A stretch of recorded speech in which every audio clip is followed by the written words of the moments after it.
Bismillahirrahmanirrahim. Assalamualaikum warahmatullahi wabarakatuh. Shalom, Om Swastiastu, Namo Buddhaya, salam kebajikan, salam sejahtera bagi kita semua. Kenalkan, nama saya Rizky Armawan, mahasiswa Universitas Mercu Buana dengan NIM 4321901082. Pada video kali ini, saya ingin mengucapkan terlebih dahulu selamat menonton kepada Bapak, Ibu, serta teman-teman semua pada video presentasi terkait dengan proposal skripsi yang saya lakukan, penelitian yang saya lakukan yang berjudul Pengaruh Sosialisasi Wajib Pajak, Efektivitas Penerapan e-filing, dan Sanksi Perpajakan Terhadap Kepatuhan Wajib Pajak.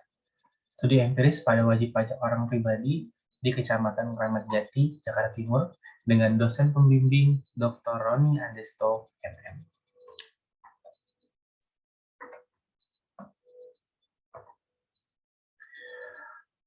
Mengapa saya mengambil penelitian terkait dengan kepatuhan wajib pajak? Karena saya melihat bahwa sejatinya Indonesia merupakan negara yang memiliki luas wilayah dan penduduk dengan besar, yang seharusnya dengan banyaknya penduduk di Indonesia dapat menjadi keuntungan bagi besarnya penerimaan pajak negara.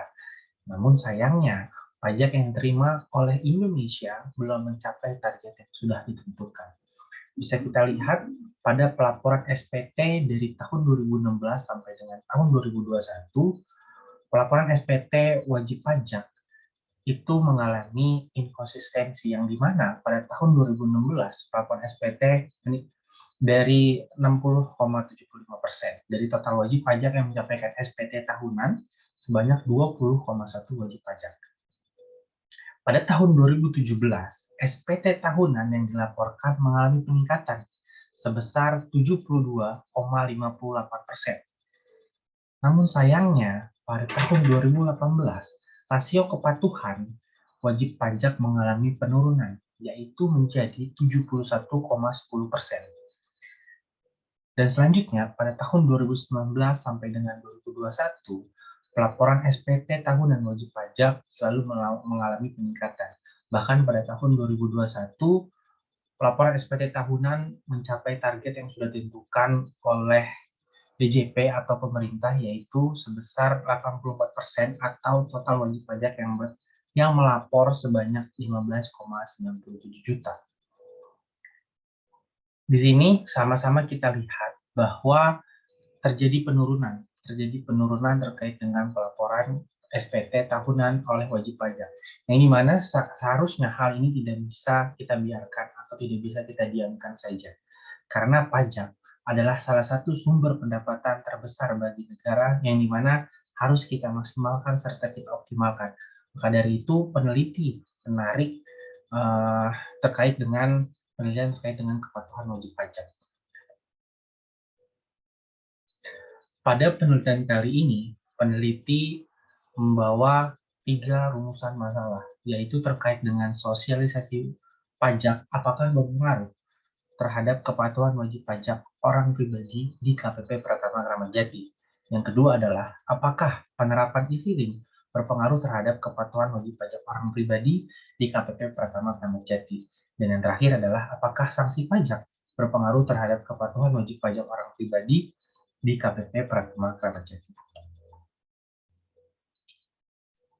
Penjelasan teori yang digunakan dalam penelitian kali ini adalah teori yang pertama adalah teori atribusi, yaitu adalah teori yang membahas tentang perilaku seseorang atau diri sendiri yang nantinya akan membuat suatu kesan. Yang dimana kesan tersebut adalah yang akan menjadi faktor mempengaruhi orang lain. Yang selanjutnya adalah terkait dengan variabel bebas atau variabel X1 terkait dengan sosialisasi perpajakan, yaitu dapat diartikan bahwa upaya yang dilakukan untuk memberikan informasi mengenai segala hal tentang perpajakan dengan tujuan nantinya agar seseorang maupun kelompok paham akan perpajakan sehingga diharapkan dapat meningkatkan kepatuhan wajib pajak. Yang selanjutnya adalah terkait dengan e-filing.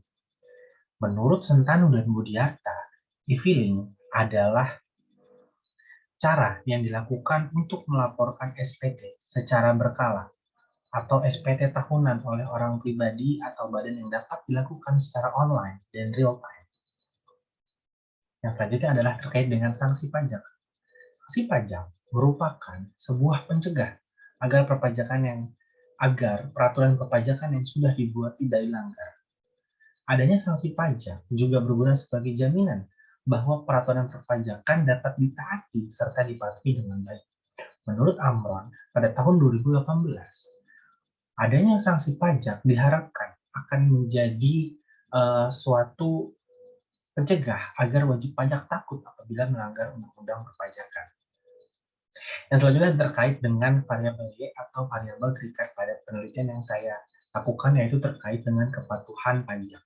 Kepatuhan pajak dapat diartikan sebagai perilaku individu wajib pajak dalam memenuhi semua kewajiban perpajakannya, yaitu yang sesuai dengan peraturan perundang-undangan perpajakan yang berlaku. Berikut adalah penelitian terdahulu yang sudah dilakukan oleh Amron pada tahun 2018, Sentanu dan Budiarta pada tahun 2019, serta Adianti dan Supatmi pada tahun 2020. Ini mana pastinya jurnal-jurnal penelitian terdahulu yang saya gunakan adalah jurnal yang telah berindeks Sinta. Ini mana dari hasil penelitian yang telah dilakukan sebelumnya menunjukkan hasil bahwa sanksi pajak, penerapan e-filing, sosialisasi perpajakan berpengaruh positif terhadap kepatuhan wajib pajak. Berikut adalah kerangka pemikiran dan hipotesis yang saya ajukan. Jika sama-sama kita lihat di sini, yaitu adalah variabel Y atau kepatuhan wajib pajak orang pribadi dipengaruhi oleh variabel X1 yaitu sosialisasi wajib pajak, variabel X2 yaitu efektivitas penerapan e-filing, dan variabel X3 yaitu sanksi perpajakan. Yang dimana berdasarkan rumusan masalah, landasan teori, penelitian terdahulu, dan kerangka pemikiran, maka hipotesis yang saya ajukan untuk penelitian kali ini yaitu adalah hipotesis yang pertama, sosialisasi perpajakan berpengaruh positif terhadap kepatuhan wajib pajak orang pribadi. Hipotesis yang kedua ialah penerapan e-filing berpengaruh positif terhadap kepatuhan wajib pajak orang pribadi.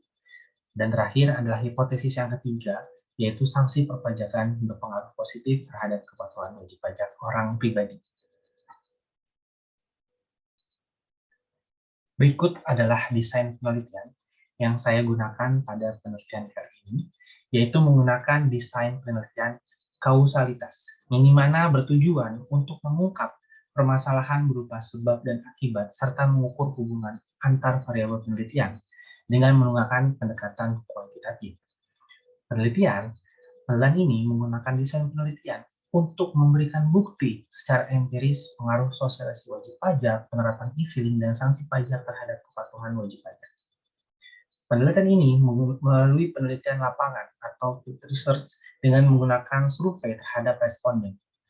Penelitian ini menggunakan rentang waktu cross-sectional, yaitu merupakan penelitian yang dilakukan hanya satu periode terhadap berbagai sampel dalam populasi. Dengan artian bahwa nantinya data yang dikumpulkan oleh peneliti hanya digunakan sekali selama penelitian berlangsung. Selanjutnya adalah terkait dengan populasi dan sampel yang digunakan dalam penelitian kali ini.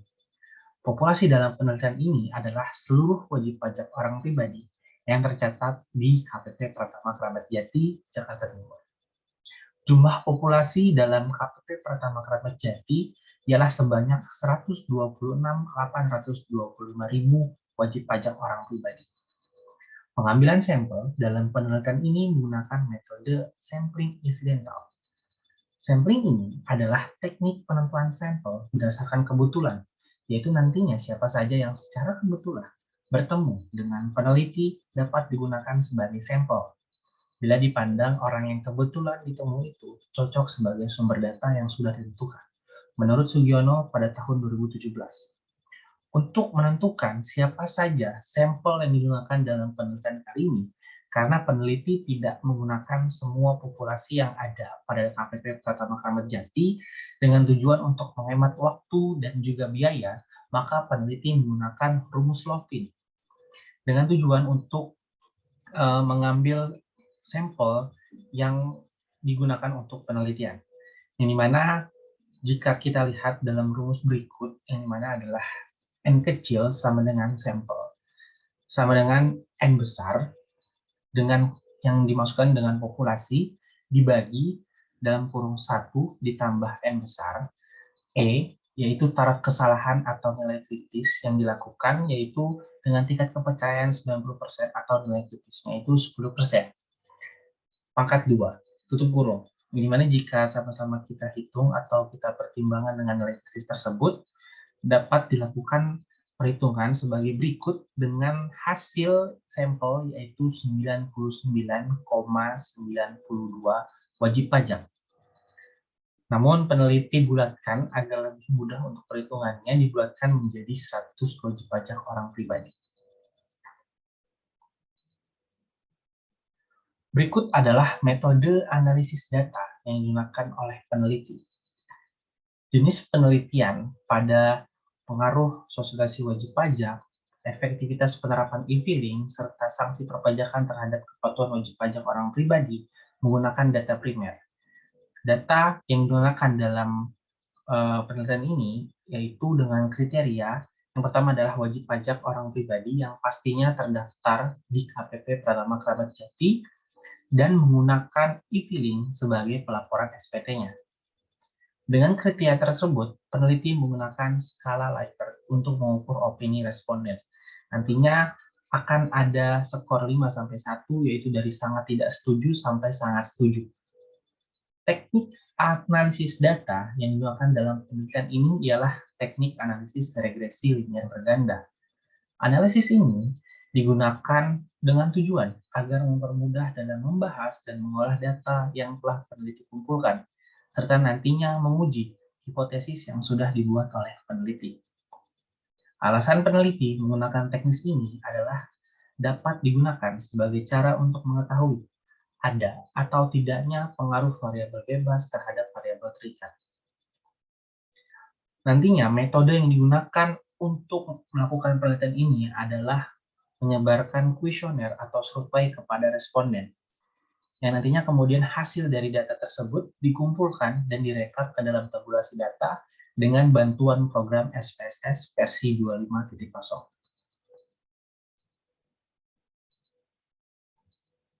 Demikian presentasi terkait dengan proposal skripsi penelitian yang saya lakukan, yaitu berjudul dengan pengaruh sosialisasi wajib pajak, efektivitas penerapan e-filing, serta sanksi perpajakan terhadap kepatuhan wajib pajak dengan studi empiris pada KPP Pratama Kerabat Jati, Jakarta Timur.